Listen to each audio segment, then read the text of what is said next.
demander les fonctionnaires ñu jël seen salaire yi. sànni ko poste jeex na tax. le problème rek domiciliation. boo domicilier salaire yëpp. paiement salaire yëpp poste. waaw. nga jël compte trésor mu ne poste. li nga gis nga ne moom na ko laajte moom. lii man moom laa koy may. na demander ñu defal ko une étude sur compte yi état am agence yi. ak trésor. compte yi ñu am. li ñu leen di dagg ci frais de tenue de compte. agio frais de transfert. pourtant mi ngi ci mooy collaboration avec le trésor bu ñu tuddee seen trésor. voilà non mais na génnee chiffre boobu. ok dama ko je les mets au défi nañu génnee boobu chiffre ñu xool ñaata milliards. par année. donc loolu bu yemee poste rek il règle le problème de la poste bu ci yokkee nag les innovations qu'il a faites avec la logistique. voilà le vrai métier le cœur de métier de la poste mais dafay dox. c'est vrai de. loolu mën na. la domiciliation rek règle le problème. mën na régler problème juste la domiciliation. parce que la poste est présente partout. da ngay dem ci yenn zone doo ko fekk ay banque mais di ko fekk poste. les fonctionnaires am nañu maillage quand même. les fonctionnaires pour ñu fayee ko dañuy dem ci yeneen grandes villes yi pour le salaire. or que suñu domicilier seen salaire yi au niveau de la poste dina faciliter l'accès aux fonctionnaires surtout les enseignants qui sont à l'intérieur du Sénégal. dina mën a charge de prise en charge des charges yi nga xam ne moom lay teg ci gestion de compte bi avec les prêts qu'ils vont faire et tout. ça règle la question de la poste man pour man. la domiciliarisation trésor public aussi di jël xaalis di ko def ci au niveau de la poste. loolu ça règle la question de la poste. est-ce que tu comprends ba pare demander aux sociétés nationales et aux directions de domicilier leur salaire au niveau de leur budget au niveau de la poste nga xool tu n'auras pas besoin de beaucoup de choses. parce que problème liquidité là. donc mooy bancariser la poste. oui c'est prévu d'ici 2029. su ko defee rek création d'une banque postale. su ko defee rek le problème est réglé. maintenant nag au niveau des transferts qu'est-ce qui empêche les postes d'aller vers la modernité. oui poste finance bi. par exemple. dugg ci transfert d'argent bi. parce que li fi ne moomuñu ko. ñun moomuñu Orange Money moomuñu Wave. qu'est-ce qui empêche la poste de faire ce travail là. am na loo ñaar yoo fàtte. waaw bon je vais pas le faire pour faire leur publicité mais il y a des applications qui viennent de la Côte d'Ivoire. oui yoo xam ne ay tubaab sax yu nekk Côte d'Ivoire ñoo ko defar benn bi Jamoo la benn bi Julaya. man dama si daan sax liggéey parce que ku yor entreprise am na paiement yu bëri boo koy def paiement électronique nga daan jaarale. dañ lay jox carte dañ lay jox lépp. waaw c'est vrai. mais gis nga du dara lu extraordinaire lu dul application bu ñu defar. waaw am agrément bi BCEAO di opérer. poste mën na ko. loolu poste bu ko defoon ñu am un relance souverainiste jëmale ko ci loolu. mais wax dëgg yàlla kuy def transfert nga utiliser application. parce que ba Macky Sall ba muy jël bourse de sécurité familiale di ko sànni ci poste bi. c'était pour la relance. c'est ça. maintenant il faut qu'on aille vers ces choses-là pour permettre à cette boîte-là de pouvoir. ba pare nag plan de départ yi ñu def. waaw. plan social départ négocié. nañu ñu dimbali ngir yàlla gis nga poste. àdduna toll na foo xam ne ku amul compétence waroo toog naan da ngay liggéey. ci kaw ba ci suuf. nañu xoolaat les ressources humaines yu fay liggéey ku ci nekk ñu jox la nga mën nga koy gérer. mais bu ñu génnee ay nit après ñu dugalaat ñoo xam ne encore c'est le même schéma. c'est un schéma politique. bu ñu dugaat bu ñu defaat loolu c'est-à-dire. bokk na ci li daaneel poste. parce que bu ñuy wax liñ ci jiital mooy personnel bi voilà nañu recruter des personnels de qualité moo tax bu ñu fusionné woon poste bu jarul ñuy xaar 2029 pour banque nañu fusionné poste ak Société Générale. fusionner le conseil d'administration et comment ça s'appelle le COMEX le comité directeur d'exploitation. bu ñu ko defee dinañ gis la différence. entre les ressources humaines yi ne fii.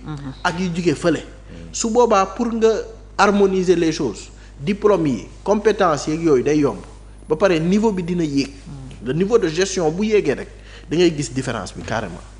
waaw Très bien alors le dernier point Jules mooy bokkoon nga taxawu nekkoon fa ak Barthélémy Diaz dernièrement gis nga ne remplacé nañ ko à la mairie de Dakar Ngoné Mbengue moo doon assurer intérim bi mais officiellement am nañu un nouveau maire muy Abbas Fall donte Barthélémy mi ngi xaar toujours verdict Cour suprême bu ñu war a joxe le 18 septembre ci recours bi mu fa defoon tey évolution bi am ci mbiram Barth yow lan nga ci jàngat. li ma ci jàngat mooy la première chose c'est valable pour man pour moom pour Sonko pour keneen ak keneen gis nga booy politique dafa war a nekk loo xam ne dafa war a nekk lu noble.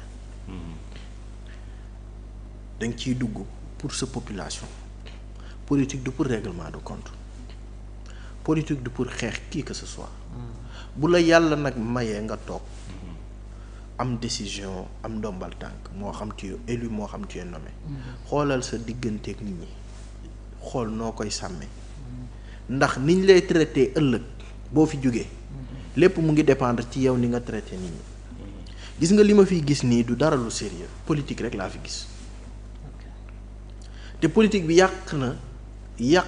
yàq jikko yi yàq relation yi xoolal Barth ni mu meloon ak Sonko Barth xool ni mu meloon ak Khalifa Sall. lan moo ko yàq. politique. ndax lan kii bëgg na fayu jëlee kii mairie de Dakar dañuy def élection kii joxe na instruction ñuy def leneen loo xam ne waxantewul ko diggante yi yàqu. man nag li may wax mooy man ñaan naa yàlla bu nekkee ni damaa nar a dugg ci politique di def ay calcul politicien di trahir di def yenn yoo xam ne man du sama jikko. yàlla bu ma ci tekk yàlla bu ma ci am dara yàlla bu ma ci sax toog. da nga bokk gis-gis ak ñiy wax ne hold up électoral moo am. mais nañu wax dëgg Pastef nu mu mën a gagné mairie de Dakar avec 13 voix c'est-à-dire taxawu il y a eu li ma mën a. une partie de l'opposition. non mais une partie de l'opposition mais ce qui est sûr mooy li ñuy reprocher Khalifa Sall.